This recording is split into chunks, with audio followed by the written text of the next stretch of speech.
Pinupunan na tayo. Pinagpipilitan nila, naisip-isip na siguro nila dahil lumabas sa media na ilalabas na warrant of arrest. Matapos mag-walkout ang minorya sa Senado noong gabi ng Martes, May 26, lalo pang lumaki ang lamat sa pagitan ng mayorya at minorya. Ito'y matapos igiit ng mayorya na talakayin na ang mosyon ni Senador Rodante Marcoleta na payagan ang remote o virtual na pagdalo at pagboto ng mga senador sa mga sesyon gamit ang electronic platforms. This is a simple motion, so I move that we divide the House. May I reiterate my motion. Then we can go into the merits and they can try to convince us whether or not we agree. My question Madam is, Chair. why are we in so hurry? Why are they, the majority, in a hurry to tackle this motion and divide the House, Madam President? Pinalagan naman ng mayorya ang patutsada ni Senador Erwin Tulfo. Sigurado na ba siya? Sigurado ba siya? Meron ba siyang contact sa taas o sa korte? I think that that comment was uncalled for. I don't know why he mentioned that hindi ko alam kung bakit how he came up to that conclusion. You do not make that kind of statements here in the Senate because you assume good faith from everyone. That rule hindi minadali.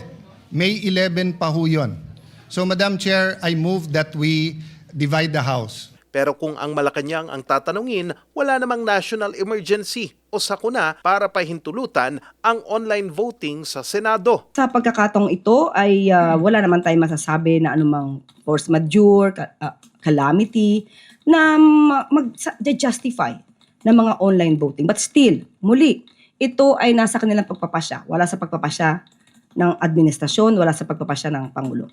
Gayunman, nilinaw ni Undersecretary Claire Castro na hindi nasaklaw ng Malacanang ang anumang pagpapasyang gagawin ng Senado. Sa kabila niyan, magandang pagkakataon daw ito para sa sambayan ng Pilipino para kilatisin palalo ang mga senador. Ito ang magandang pagkakataon para malaman nating lahat kung ang mga liderato ba at mga leaders na ito ay nagtatrabaho para sa bayan o para sa pansarili o pang-iilan lamang. Kagaya nga ng sinabi ni General Luna, bayan o sarili, mamili ka.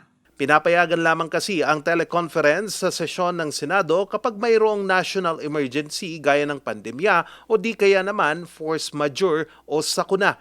Pero ayon kay Senador Robin Padilla, hindi pa raw ba sapat ang digmaan sa gitnang silangan na nagresulta sa terorismo sa iba't ibang parte ng mundo at ang napipintong pagkakadawit ng Pilipinas sa gera ng Taiwan at China bilang force majeure. Agad naman itong tinabla ni Senador Risa Hontiveros. Ayon kay Hontiveros, hindi maituturing na force majeure ang mga sinabi ni Senador Padilla.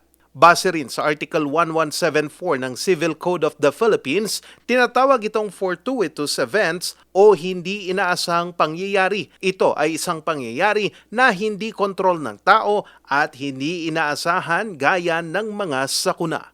Charles Nicolimon, RNG News.